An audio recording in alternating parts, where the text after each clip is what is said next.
Police भरती MPSC सर्व स्पर्धा परीक्षांसाठी चालू घडामोडीवरती प्रश्न विचारले जातात. हेच प्रश्न अतिशय कमी वेळात मी तुम्हाला रोज देत असतो. तर चला वेळ न घालवता आजचा पहिला प्रश्न पाहूया. निझार अहमेदी यांची कोणत्या देशाचे राष्ट्राध्यक्ष म्हणून नियुक्ती करण्यात आली? तर त्याचं उत्तर आहे इराक देशाचे. प्रश्न 2, सियाचीन दिन अलीकडेच कधी पाळण्यात आला? तर त्याचं उत्तर आहे 13 एप्रिलला. प्रश्न 3, रग्बी प्रीमियर लीगची दुसरी आवृत्ती कोणत्या शहरात आयोजित केली जाईल? तर त्याचं उत्तर आहे हैदराबाद शहरामध्ये. प्रश्न 4 पाहूया. 2026च्या लता दीनानाथ मंगेशकर पुरस्कारासाठी कोणाची निवड केली? तर त्याचं उत्तर आहे कैलाश सत्यार्थी यांची. प्रश्न 5, कोणत्या देशात 9वी हिंद महासागर परिषद आयोजित करण्यात आली होती? तर त्याचं उत्तर आहे मॉरिशस देशामध्ये. प्रश्न 6, चीन मधील निंगबो येथे पार पडलेल्या बॅडमिंटन आशिया चॅम्पियनशिप मध्ये भारताच्या आयुष शेट्टीने कोणते पदक जिंकले? तर त्याचं उत्तर आहे रजत पदक. प्रश्न 7 पाहूया. आंतरराष्ट्रीय योग दिनाच्या तयारीचा भाग म्हणून साजरा होणारा योग महोत्सव 2026 कोणत्या राज्यात सुरू करण्यात आला? तर त्याचं उत्तर आहे महाराष्ट्र राज्यामध्ये. महाराष्ट्र राज्याची स्थापना झालेली आहे 1 मे 1960 ला. राजधानी आहे मुंबई व मुख्यमंत्री आहेत देवेंद्र फडणवीस. राज्यपाल आहेत जिष्णुदेव वर्मा हे.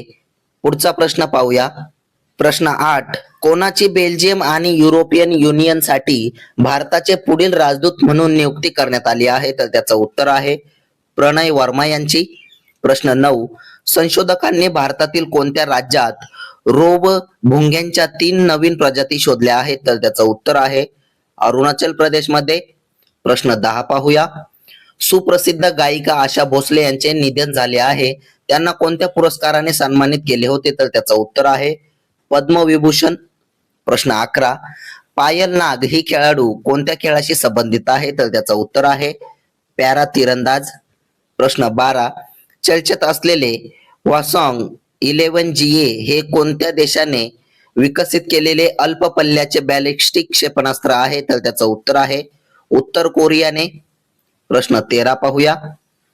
जम्मू आणि काश्मीर मधील मोहरा जलविद्युत प्रकल्प कोणत्या नदीवर वसलेला आहे? तर त्याचं उत्तर आहे झेलम नदीवर.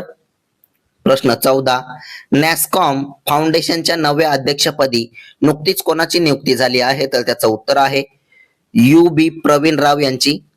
प्रश्न 15, उलान बतार येथे नुकत्याच पार पडलेल्या आशियाई बॉक्सिंग अजिंक्यपद स्पर्धेत भारताच्या विश्वनाथ सुरेशने कोणते पदक जिंकले? तर त्याचं उत्तर आहे सुवर्ण पदक. प्रश्न 16 पाहूया. महिला आरक्षणासंदर्भात नुकत्याच मंजूर झालेल्या मंत्रिमंडळाच्या निर्णयामागे लोकसभा व राज्य विधानसभा भागांमध्ये महिलांना किती कोटा देण्याचा उद्देश आहे? तर त्याचं उत्तर आहे 33%. प्रश्न 17, जम्मू काश्मीरचे मुख्यमंत्री कोण आहेत? तर त्याचं उत्तर आहे ओमर अब्दुल्ला. प्रश्न 18, राष्ट्रीय शिक्षण धोरण NEP 2020 अंतर्गत NCERT ने नुकत्याच प्रकाशित केलेल्या इयत्ता 9वी साठीच्या नवीन हिंदी पाठ्यपुस्तकाचे नाव काय आहे? तर त्याचं उत्तर आहे गंगा. प्रश्न 19 पाहूया. जालियनवाला बाग स्मृती दिवस केव्हा साजरा करण्यात येत असतो? तर त्याचं उत्तर आहे 13 एप्रिलला. प्रश्न 20, वित्त मंत्रालयाच्या व्यय विभागात मुख्य सल्लागार म्हणून कोणी कार्यभार स्वीकारला आहे? तर त्याचं उत्तर आहे आनंद कुमार पाल यांनी. प्रश्न 21, भारत पेट्रोलियम कॉर्पोरेशन लिमिटेडच्या अध्यक्ष आणि व्यवस्थापकीय संचालकपदी कोणाची नियुक्ती झाली आहे? तर त्याचं उत्तर आहे संजय खन्ना यांची. असेच रोजचे चालू घडामोडीवरील प्रश्न अतिशय कमी वेळेत पाहण्यासाठी आपल्या चॅनलला सबस्क्राईब नक्की करा आणि व्हिडिओला लाईक करा. तुम्हाला मंथली करंट अफेअरची PDF हवी असेल तर आपल्या टेलिग्राम चॅनलला सुद्धा जॉईन करा. धन्यवाद.